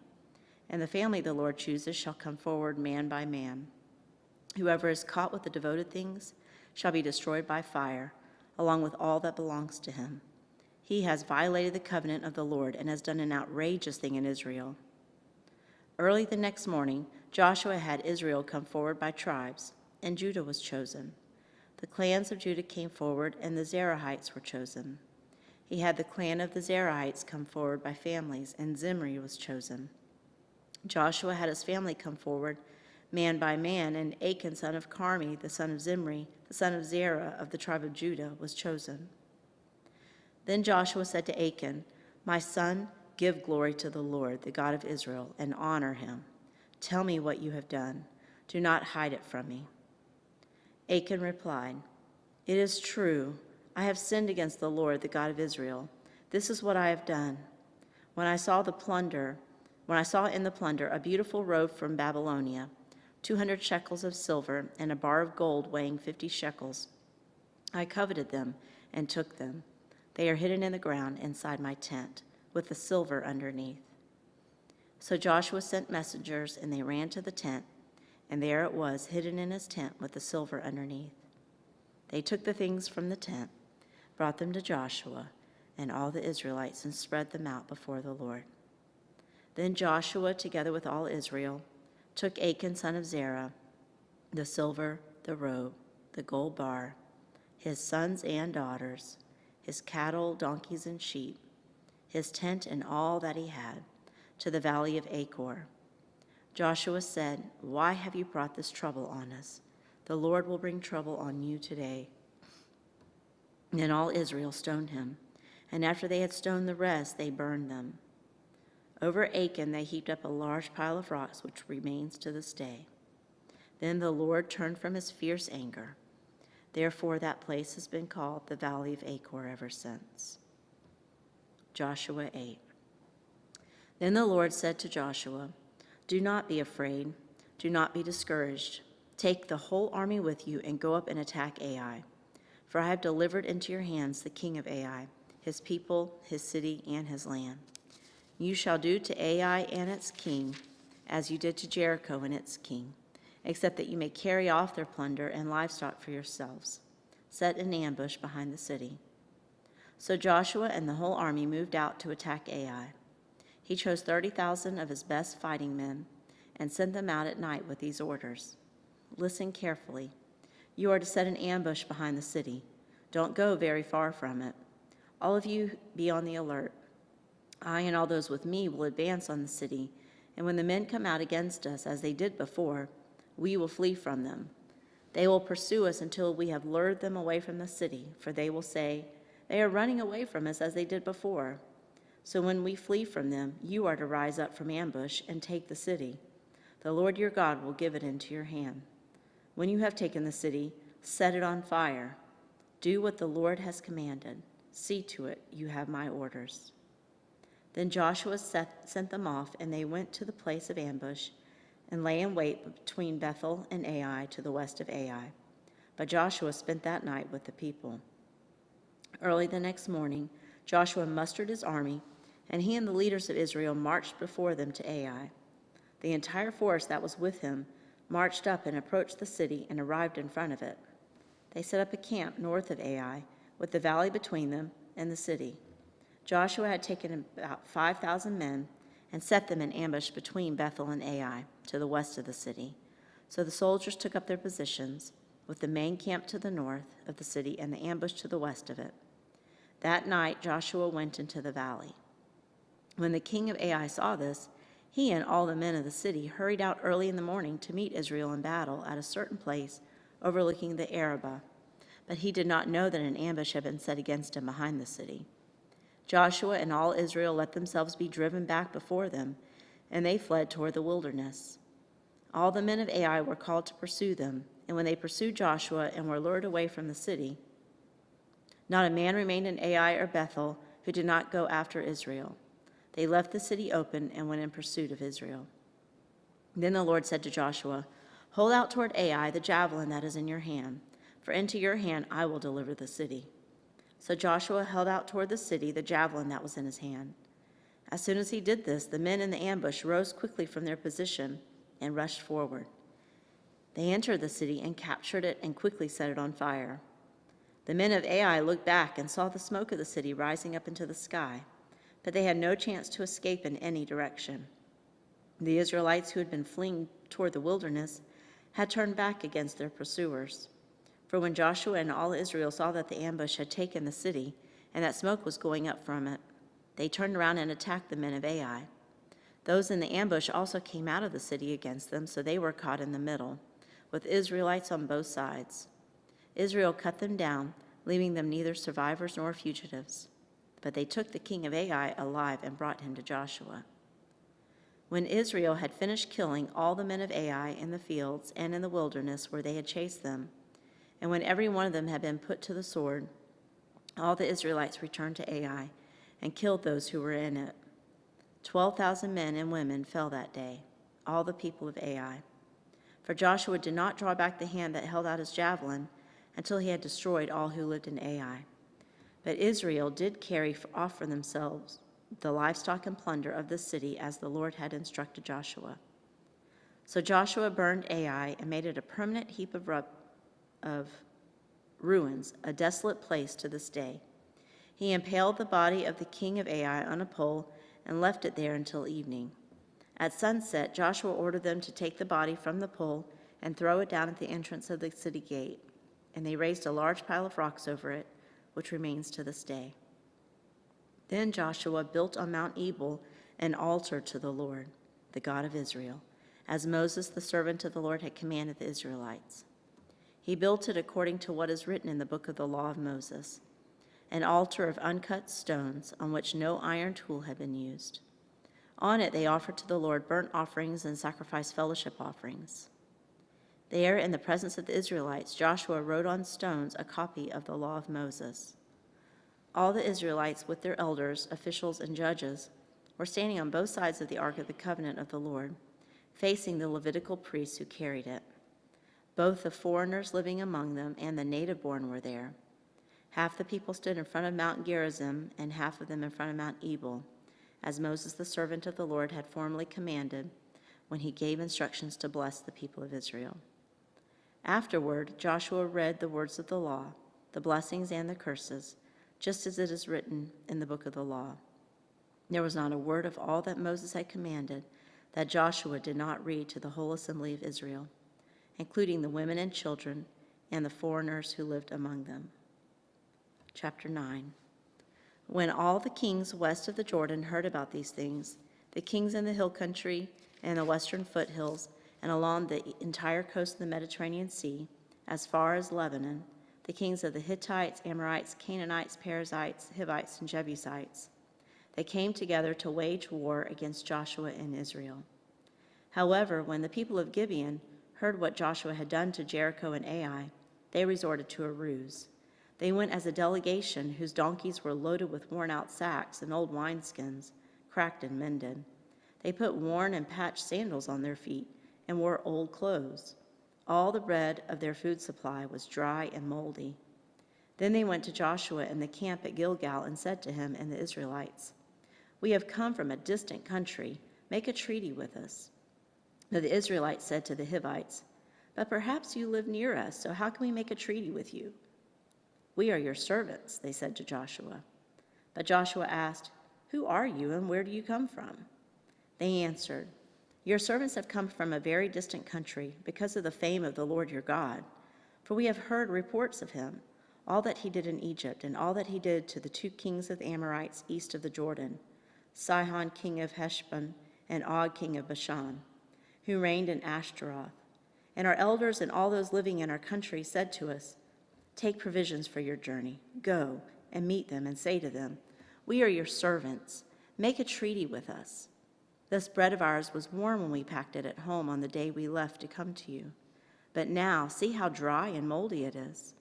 And these new wineskins that we filled were new. But see how cracked they are. And our clothes and sandals are worn out by the very long journey." The Israelites sampled their provisions, but did not inquire of the Lord. And Joshua made a treaty of peace with them to let them live, and the leaders of the assembly ratified it by oath. 3 days after they made the treaty with the Gibeonites, the Israelites heard that they were neighbors living near them.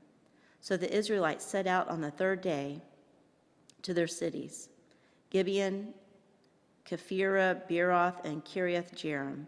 But the Israelites did not attack them, because the leaders of the assembly had sworn an oath to them by the Lord, the God of Israel.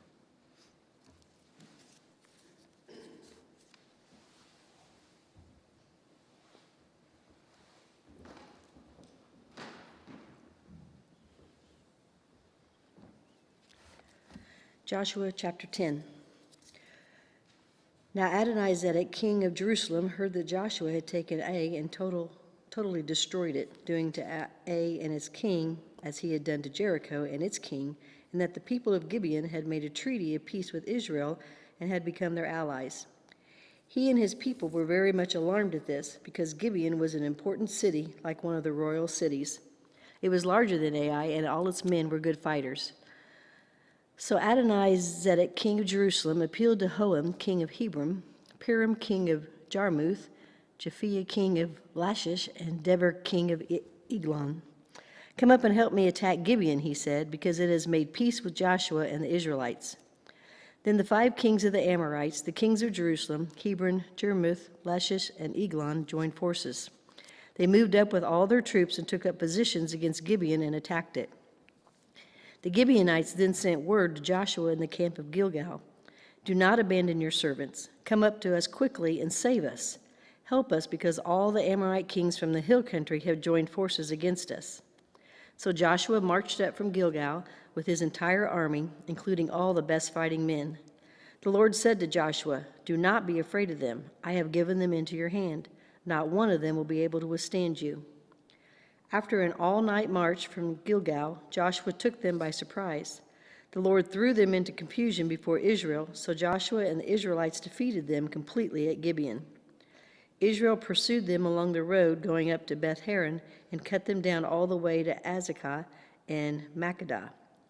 As they fled before Israel on the road down from Beth Horon to Azekah, the Lord hurled large hailstones down on them, and more of them died from the hail than were killed by the swords of the Israelites. On the day the Lord gave the Amorites over to Israel, Joshua said to the Lord in the presence of Israel, "Sun, stand still over Gibeon, and you, moon, over the valley of Ajalon." So the sun stood still and the moon stopped, till the nation avenged itself on its enemies, as it is written in the book of Jashar. The sun stopped in the middle of the sky and delayed going down about a full day. There has never been a day like it before or since, a day when the Lord listened to a human being. Surely the Lord was fighting for Israel. Then Joshua returned with all Israel to the camp at Gilgal. Now the 5 kings had fled and hidden in the cave at Makkedah. When Joshua was told that the 5 kings had been found hiding in the cave at Makkedah, he said, "Roll large rocks up to the mouth of the cave and post some men there to guard it. But don't stop, pursue your enemies. Attack them from the rear and don't let them reach their cities, for the Lord your God has given them into your hand." So Joshua and the Israelites defeated them completely, but a few survivors managed to reach their fortified cities. The whole army then returned safely to Joshua in the camp at Makkedah, and no one uttered a word against the Israelites. Joshua said, "Open the mouth of the cave and bring those 5 kings out to me." So they brought the 5 kings out of the cave, the kings of Jerusalem, Hebron, Jarmuth, Lachish, and Eglon. When they had brought these kings to Joshua, he summoned all the men of Israel and said to the army commanders who had come with him, "Come here and put your feet on the necks of these kings." So they came forward and placed their feet on their necks. Joshua said to them, "Do not be afraid. Do not be discouraged. Be strong and courageous. This is what the Lord will do to all the enemies you are going to fight." Then Joshua put the kings to death and exposed their bodies on 5 poles, and they were left hanging on the poles until evening. At sunset, Joshua gave the order, and they took them down from the poles and threw them into the cave where they had been hiding. At the mouth of the cave, they placed large rocks, which are there to this day. That day, Joshua took Makkedah. He put the city and its king to the sword and totally destroyed everyone in it. He left no survivors. And he did to the king of Makkedah as he had done to the king of Jericho. Then Joshua and all Israel with him moved on from Makkedah to Libnah and attacked it. The Lord also gave that city and its king into Israel's hand. The city and everyone in it Joshua put to the sword. He left no survivors there, and he did to its king as he had done to the king of Jericho. Then Joshua and all Israel with him moved on from Libnah to Lachish. He took up positions against it and attacked it. The Lord gave Lachish into Israel's hands, and Joshua took it on the 2nd day. The city and everyone in it he put to the sword, just as he had done to Libnah. Meanwhile, Horam, king of Gezer, had come up to help Lachish, but Joshua defeated him and his army until no survivors were left. Then Joshua and all Israel with him moved on from Lachish to Eglon. They took up positions against it and attacked it. They captured it that same day and put it to the sword and totally destroyed everyone in it, just as they had done to Lachish. Then Joshua and all Israel went with him up from Eglon to Hebron and attacked it. They took the city and put it to the sword, together with its king, its villages, and everyone in it. They left no survivors. Just as at Eglon, they totally destroyed it and everyone in it. Then Joshua and all Israel with him turned around and attacked Debir. They took the city, its king, and its villages, and put them to the sword. Everyone in it they totally destroyed. They left no survivors.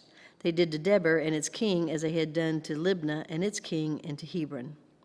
So Joshua subdued the whole region, including the hill country, the Negev, the western foothills, and the mountain slopes, together with all their kings. He left no survivors. He totally destroyed all who breathed, just as the Lord, the God of Israel, had commanded. Joshua subdued them from Kadesh Barnea to Gaza and from the whole region of Goshen to Gibeon. All these kings and their lands Joshua conquered in one campaign, because the Lord, the God of Israel, fought for Israel. Then Joshua returned with all Israel to the camp at Gilgal. Joshua chapter 11. When Jabin, king of Hazor, heard of this, he sent word to Jobab, king of Madon, to the kings of Shimron and Akshba, and to the northern kings who were in the mountains, in the Arabah south of Kinnereth, in the western foothills, and in Naphoth Dor on the west, to the Canaanites in the east and west, to the Amorites, Hittites, Perizzites, and Jebusites in the hill country, and to the Hivites below Hermon in the region of Mizpah. They came out with all their troops and a large number of horses and chariots, a huge army as numerous as the sand on the seashore. All these kings joined forces and made camp together at the waters of Merom to fight against Israel.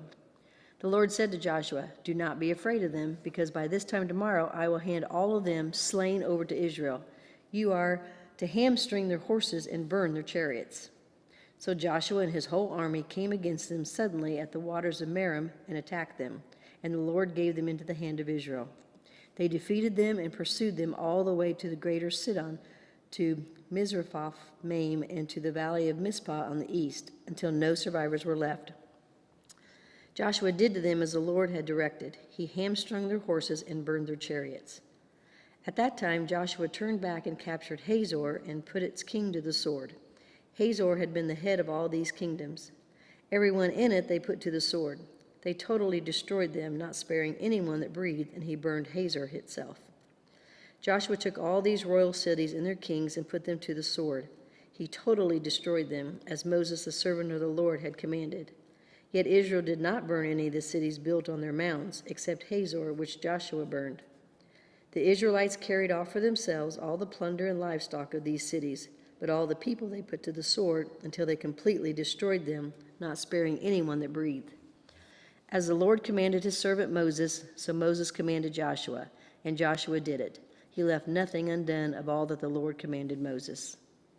So Joshua took this entire land, the hill country, all the Negev, the whole region of Goshen, the western foothills, the Arabah, and the mountains of Israel with their foothills, from Mount Halak, which rises towards Seir, to Baal-Gad in the valley of Lebanon below Mount Hermon. He captured all their kings and put them to death. Joshua waged war against all these kings for a long time. Except for the Hivites living in Gibeon, not one city made a treaty of peace with the Israelites, who took them all in battle. For it was the Lord himself who hardened their hearts to wage war against Israel, so that he might destroy them, to totally exterminating them without mercy, as the Lord had commanded Moses.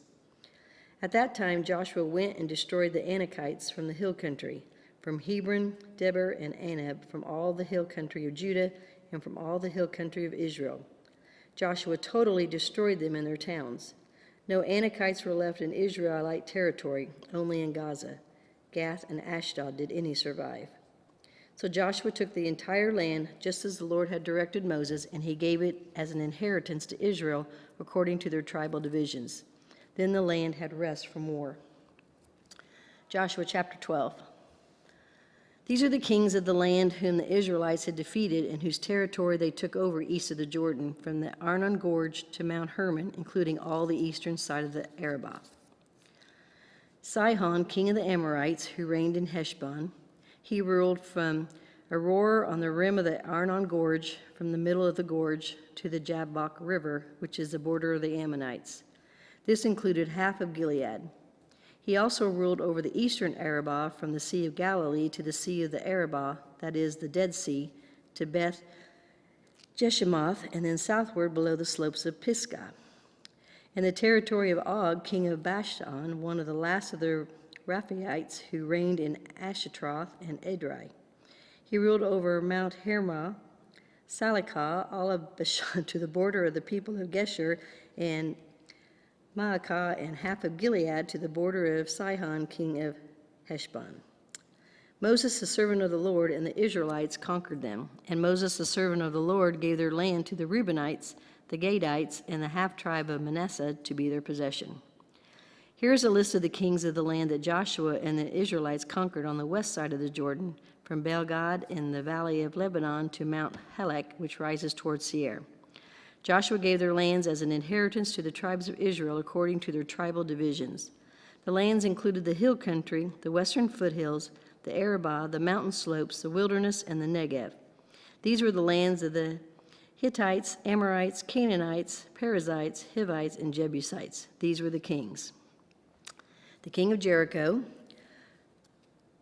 one the king of Ai near Bethel, the king of Jerusalem, the king of Hebron, the king of Jarmuth, the king of Lachish, the king of Eglon, the king of Gezer, the king of Debir, the king of Geder, the king of Hormah, the king of Arad, the king of Libnah, the king of Adullam, the king of Megiddah, the king of Bethel, the king of Tappuah, the king of Hepher, the king of Aphek, the king of Lasharon,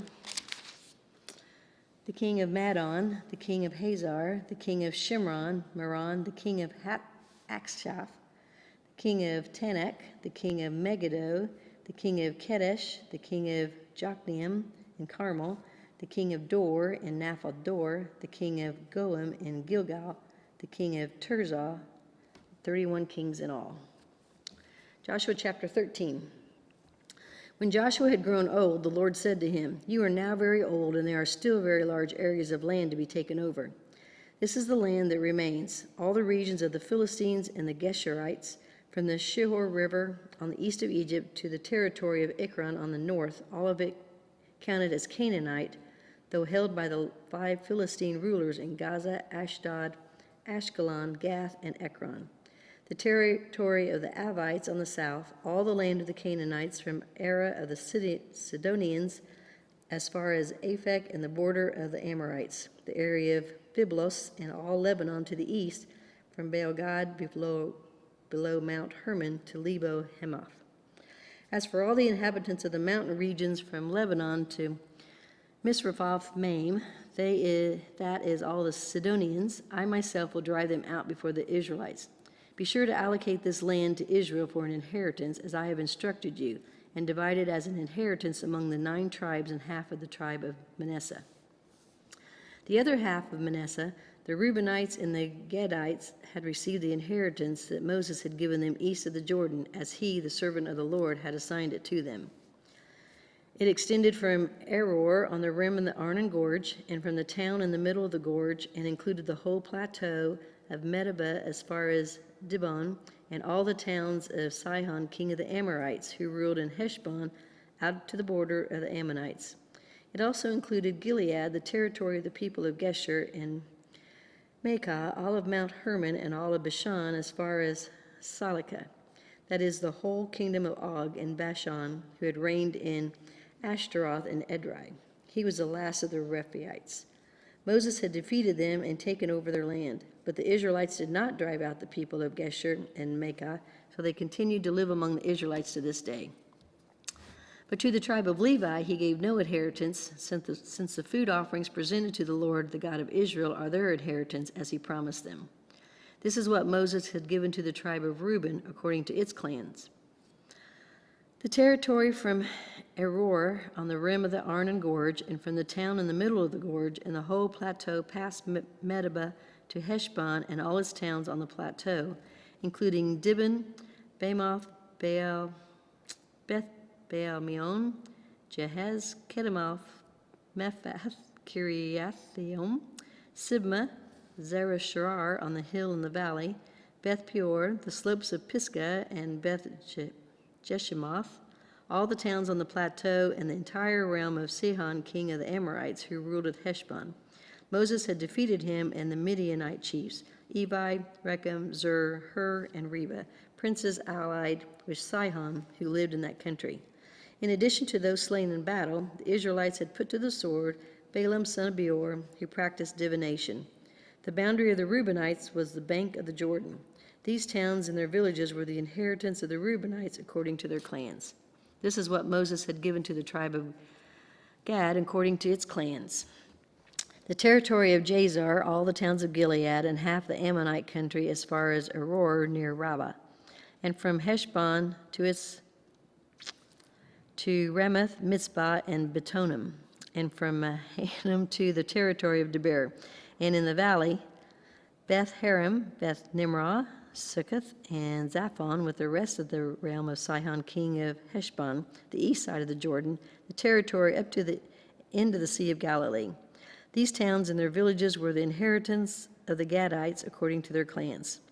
This is what Moses had given to the half-tribe of Manasseh, that is, to half the family of the descendants of Manasseh according to its clans. The territory extending from Mahanaim and including all of the Bashan, the entire realm of Og, king of Bashan, all the settlements of Jair and Bashan, 60 towns, half of Gilead and Ashtaroth and Edrei, the royal cities of Og and Bashan.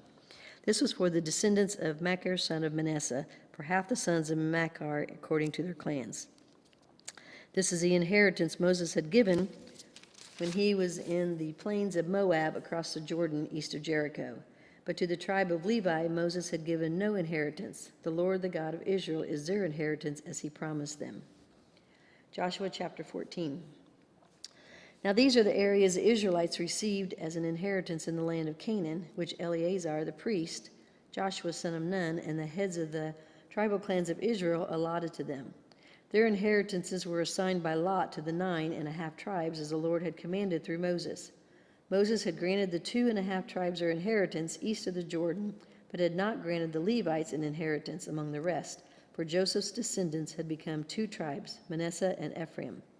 The Levites received no share of the land, but only towns to live in, with pasture lands for their flocks and herds. So the Israelites divided the land just as the Lord had commanded Moses.